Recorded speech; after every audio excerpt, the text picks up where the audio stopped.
Hip hop স্টাইলের মেয়েটা, যে মেয়েটার ওড়না এতক্ষণ ছিল গলায়, এতক্ষণ কই ছিল, ওই মেয়েটা দেখবেন ওড়নাটা টেনে মাথায় দিয়ে এরকম মুনাজাত ধরতেছে, আল্লাহ আল্লাহ, একটা সক্কা, আল্লাহ আল্লাহ, আমার লাল সবুজের পতাকারে তুমি অপমানিত কইরো না আল্লাহ, ইন্ডিয়ার সাথে আমাদের খেলা আল্লাহ, আল্লাহ একটা সক্কা, একটা একটা।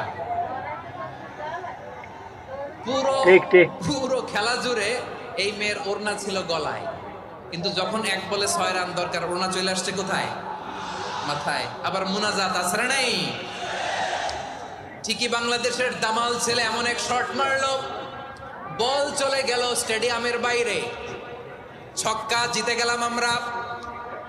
পুরো স্টেডিয়াম জুড়ে চিৎকার, একদম ঠিক কথা, মौज মাস্তি। যেই মেয়েটা মাথার মধ্যে ওড়না দিয়ে এতক্ষণ সুবহানাল্লাহ সুবহানাল্লাহ বলে আল্লাহ